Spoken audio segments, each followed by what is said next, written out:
Welcome to Time News Studios.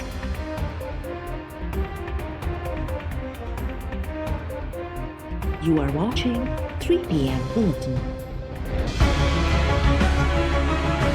पहली बार हुकूमत को मजबूर कर दिया है कि वो अपना ही एमएनए से बात करे, वो अपना ही इत्तेहादियों से बात करे, मगर अब बहुत देर हो चुका है। वही एमएनएस हमसे भी राब्ते में है, वो इत्तेहादियों हमसे भी राब्ते में है। हम उनको कह रहे हैं कि ये आपके लिए मौका है, वो इस इलेक्शंस में साबित कर दे कि वो किसके साथ खड़े हैं।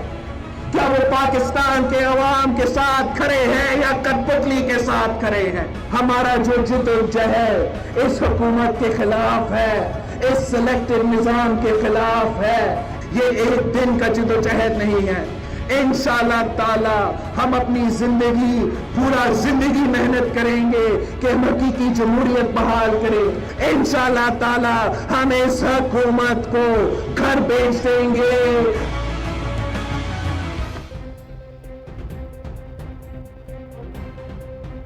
हादी असां सां राब्तनि में आहिनि। खेनि चयो आहे त साबित करियो त सेनेट चूंडुनि में अवाम ऐं सिलेक्टेड हुकुमराननि मां कंहिं सां गॾु आहिनि। पीपी चेयरमैन बिलावल भुट्टो ज़रदारी जो चवणु आहे त असांजी हिकमत अमली सां हुकुमरान पहिरियों भेरो एमएनएस ऐं इत्तेहादियुनि सां ॻाल्हाइण लाइ मजबूर थिया, पर हाणे घणी देरि थी वई आहे। पीटीआई जे माण्हुनि कठपुतली हुकुमराननि खे वोट न ॾिनो त इहा जमहूरियत जी कामयाबी हूंदी। असांजी जिदोजहद हुकूमत ऐं सिलेक्टेड निज़ाम ख़िलाफ़ आहे। कोहाट में जलसे के ख़िताब दौरान बिलावल भुट्टो ज़रदारी चयो त सिलेक्टेड हुकुमराननि में मुल्क हलाइण जी सलाहियत ही नाहे। नालाइक हुकूमत अवाम खे बहराननि में फासाए छॾियो। हुकूमत खे जल्द घर भीड़ो कंदासीं। सेनेट चूंडुनि खां पोइ लॉन्ग मार्च थींदो। मुल्क जी कुंड कुड़छ मां कारकुन इस्लामाबाद पहुचंदा।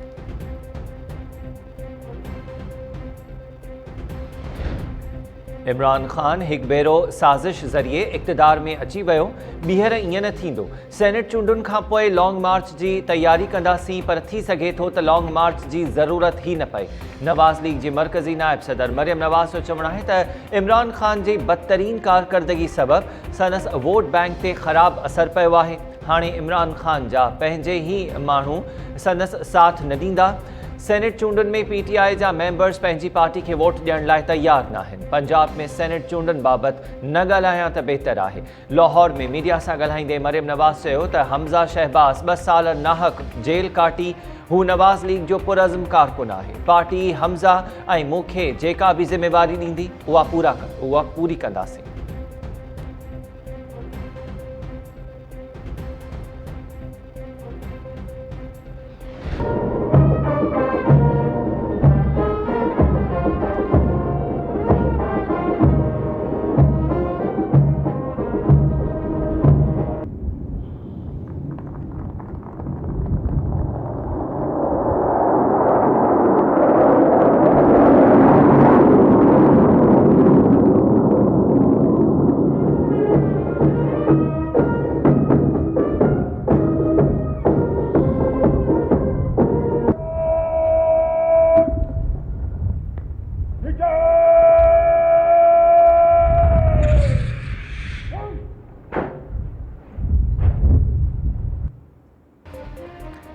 सतावीह फरवरी 2019 ते ऑपरेशन स्विफ्ट रिटार्ड दौरान बहादुरी जो नओं दास्तान लिखंदड़ एयरफोर्स जे जवाननि खे सलाम। इस्लामाबाद एयर हेडक्वार्टर्स में ख़ुसूसी तक़रीब दौरान फ्लाई पास जो शानदार मुज़ाहिरो, परेड ऐं मिली नग़मनि सां बहादुर फ़ौज खे भेटापेश। एयर चीफ मार्शल मुजाहिद अनवर ख़ान तक़रीब के ख़िताब दौरान चयो त दुनिया ॾिठो त पाकिस्तान अमन लाइ भारतीय पायलट खे संदसि मुल्क वापसि उमाणे छॾियो हो। ऑपरेशन स्विफ्ट रिटार्ड ज़रिए मुल्क जो भरपूर दिफ़ा कयो। पाकिस्तान एयरफोर्स मुल्क जे भरपूर दिफ़ा लाइ हर वक़्तु तयारु आहे। अमन जी ख़्वाहिश खे कमज़ोरी न सम्झो वञे। कंहिं बि अगराई जो मुंहुं तोड़ जवाबु ॾिनो वञे।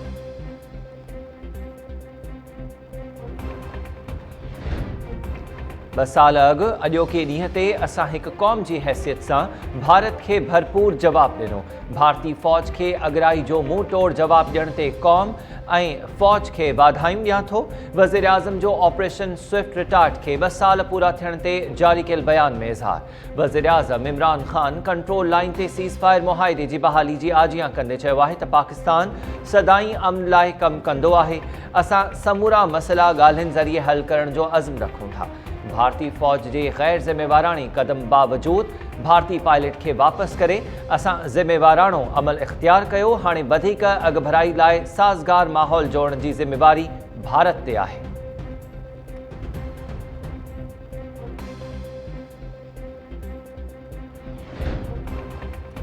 पाक फ़ौज जी बहादुरीअ मां तमामु घणो मुतासिर थी वियुसि। अमन नाहे हूंदो त जंग थींदी आहे। असांखे ख़बर नाहे त कश्मीरनि सां छा थी रहियो आहे। कश्मीर मामले ते सुकून सां सोचणो पवंदो।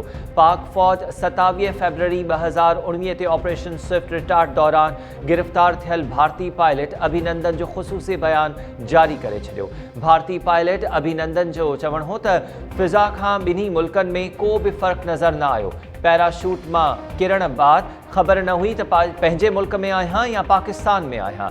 ॿिन्ही मुल्कनि जा माण्हू हिकु जहिड़ा नज़र अची रहिया हुआ। माण्हू मूंखे पकड़ण लाइ अॻिते वधिया त पाक फ़ौज जे 2 जवाननि बचाए वरितो ऐं पंहिंजे यूनिट वठी विया, जिते फर्स्ट एड ॾियण बाद अस्पताल मुंतक़िल कयो वियो ऐं उते मूंखां जांच थी। पाकिस्तान भारतीय पायलट खे ख़ैर सगाली जे जज़्बे तौरु आज़ादु करे छॾियो। मनी लॉन्ड्रिंग केस में गिरफ़्तार पंजाब असेंबली जे ऑपोजिशन लीडर हमज़ा शहबाज़ खे आज़ाद करण जूं तैयारियूं मुकमल। लाहौर जी एहतिसाब अदालत में ड्यूटी ते मुक़रर जज हमज़ा शहबाज़ जी आज़ादी जो परवानो जारी करे छॾियो। नैब कोर्ट जा अमलदार रोपकार खणी कोर्ट लखपत जेल पहुची विया। लीगी अॻवान ऐं कारकुन हमज़ा शहबाज़ जी आजिया लाइ कोर्ट लखपत जेल ॿाहिरां पहुतल।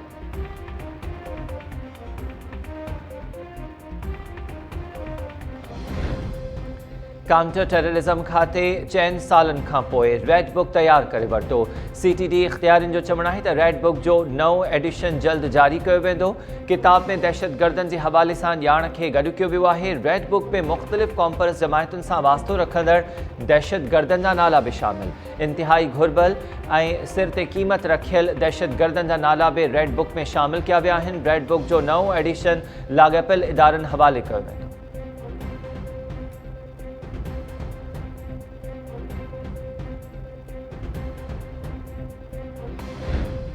दादू जी अदालत में उमेर उबाब चांडियो जे 2 घर भातियुनि जे क़त्ल केस ते ॿुधणी दौरान जवाबदार धुर तरफ़ां तैयारी लाइ मोहलत तलब। मॉडल कोर्ट जवाबदार धुर जी इस्तदा ते ॿुधणी 12 मार्च ताईं मुलतवी करे छॾी। अदालत ॿाहिरां टाइम न्यूज़ सां ॻाल्हाईंदे उमेर उबाब चांडियो चयो त जवाबदार धुर खेनि हिरासां करे रही आहे, पर हू इंसाफ़ मिलण ताईं जिदोजहद जारी रखंदी। बुरहान चांडियो मूंखे धमकियूं ॾेई रहियो आहे। सोशल मीडिया ते संदसि बयान मौजूदु आहे। PP MPA सरदार चांडियो टाइम न्यूज़ सां ॻाल्हाईंदे चयो त उमेर उबाब हमदर्दियूं वठण लाइ कूड़ा इल्ज़ाम मढ़े रही आहे। चाहियूं था त केस जल्द उकलाइजी वञे ऐं मेहण वाक़े जा असल जवाबदार गिरफ़्तार थियनि। उमेर उबाब जे 3 भातियुनि जे क़त्ल वारे वाक़े सां असांजो को बि वास्तो नाहे।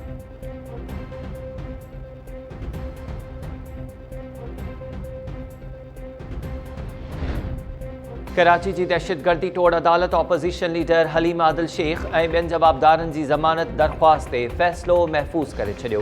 ॿुधणी दौरान जवाबदारनि जे वकील दलील ॾिना।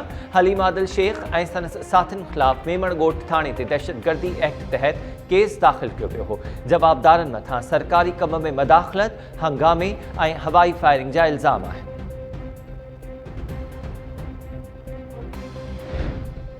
म्यूनिसिपल कॉर्पोरेशन लाड़काणो में करोड़े रुपयनि जी करप्शन साबित थियण ते म्यूनिसिपल कमिश्नर ज़मीर हुसैन अबड़ो ऐं DC कंबर जावेद जागीरानी सूदो 11 ॼणा गिरफ़्तार। सखर जी एहतिसाब अदालत म्यूनिसिपल कॉर्पोरेशन लाड़काणो में 6 करोड़ 47 लख रुपयनि जी घोबनि वारे केस ते फ़ैसिलो ॿुधाए छॾियो। DC कंबर शिदातको, DC लाड़काणो ऐं म्यूनिसिपल कमिश्नर सूदो 11 जवाबदारनि खे करप्शन जो ॾोह साबित थियण ते सज़ा ॿुधाई वई। जवाबदारनि खे 7 साल क़ैद ऐं मजमूई तौर 6 करोड़ 45 लख 47 हज़ार रुपया ॾंड जी बि सज़ा। जवाबदारनि में एडमिनिस्ट्रेटर आसिफ आराइन, एडमिनिस्ट्रेटर ग़ुलाम मुस्तफ़ा हुलियो, एडमिनिस्ट्रेटर ज़मीर हुसैन, इंजीनियर इंजीनियर कुर्बान अली अबड़ो, सब इंजीनियर इनायतुल्ला अबड़ो ऐं मुलाज़िम ग़ुलाम अब्बास शेख शामिल। सज़ा मिलल जवाबदारनि में 3 ठेकेदार ग़ुलाम कादर भुट्टो, जहांगीर चिन्नड़ ऐं ग़ुलाम कादर भी शामिल।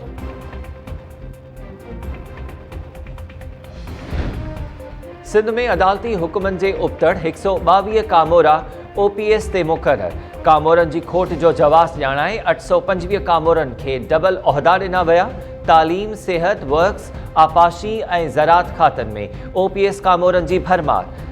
टेक्स्ट बुक बोर्ड जे चेयरमैन अहमद बख्श नारेजो खे सेक्रेटरी तालीम ऐं फॉरेस्ट सेक्रेटरी बदर जमील मेंधरे खे बेनज़ीर हाउसिंग सेल जी वाधू चार्ज भी मिलियल। सखर जे कमिश्नर शफ़ीक महेसर खे लाड़काणो जी कमिश्नरी भी मिलियल। माज़ूरनि वारे खाते जे सेक्रेटरी परवेज़ सेहर ते इंसानी हक़नि जे सेक्रेटरी वारे उहिदे जी भी निवाज़िश। MD सेप्रा रियाज़ सूमरो खे बहाली खाते जे सेक्रेटरी ऐं कोऑपरेटिव सेक्रेटरी अख्तर भुरगड़ी खे मादनी वसीलनि जी वाधू चार्ज मिलियल। औरतुनि जे भलाई वारे सेक्रेटरी अंजुम इक़बाल जुमाणी कच्ची आबादी जे DG वारो उहिदो भी ॾिनो वियो। सोलर प्रोजेक्ट जे PD शाहज़मान खोड़ो खे गोरख हिल अथॉरिटी जे DG वारी ज़िम्मेवारी भी ॾिनी पई। 220 कामोरा लुक आफ्टर चार्जिस ते 37 खातनि जो वहिंवार हलाइण लॻा।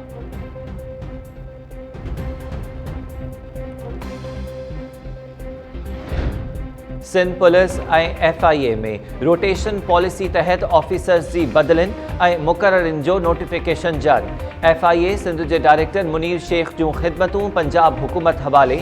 DIG सखर फिदा हुसैन मस्तोई जूं ख़िदमतूं मोटरवे पुलिस ऐं DIG ट्रैफिक इक़बाल दारा जूं ख़िदमतूं पंजाब सरकार हवाले। DIG special branch Irfan Baloch ऐं DIG TNT कमर ज़मा बे रोटेशन पॉलिसी तहत बदली।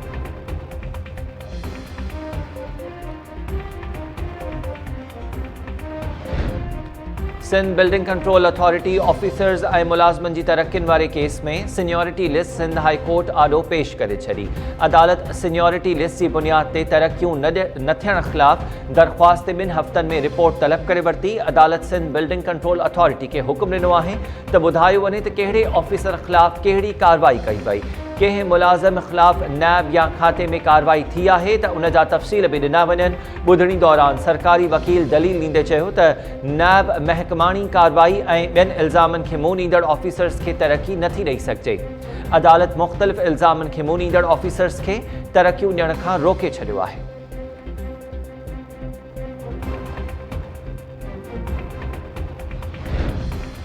कराची जी अदालत डॉक्टर महा शाह केस में पेश कयल हतमी चालान मंज़ूर करे छॾियो। हतमी चालान में चयो वियो आहे त डॉक्टर महा अॻु ई पैगाम ॾिनो हो त मुंहिंजो मौत जुनैद जे करे थींदो। डॉक्टर महा शाह दिल बर्दाश्ता थियण बाद जुनैद सां गॾु रहण बदिरां पाण खे गोली हणण बहितर सम्झो। जवाबदार औरत पिंकी जे चवण ते डॉक्टर महा खे मुंशियात ॾिनी वेंदी हुई। चालान में जुनैद, सैयद वकास, ताबिश, यासीन ऐं साद नासिर जवाबदार तौरु नामज़द। पुलिस जो जवाबदारनि तरफ़ां शाहिदियूं लिकाइण जो भी इंकशाफ।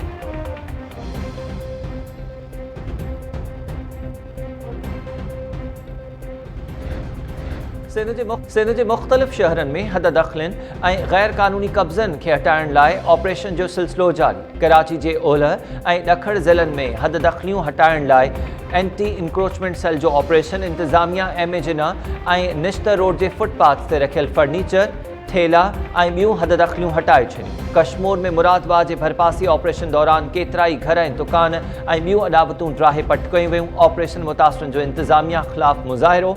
मुतासिरनि जो चवणु आहे त इंतज़ामिया गैर क़ानूनी कब्ज़ा कंदड़ बासरनि ख़िलाफ़ का कार्रवाई नथी करे, रुगो ग़रीब माण्हुनि जा अजा ड्राहे पट कया पिया वञनि।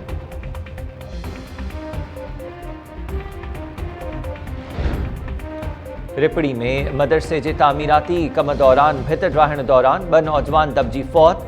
तागड़ो वासी अज़ीज़ुल्ला पहवर ऐं फज़ुल्ला उॼण जा लाश मलबे मां कढी अस्पताल मुंतकिल किया विया। पुलिस जो चवणु आहे त मदरसे जी पुराणी भित ड्राहिण दौरान वाक़ियो पेश आयो।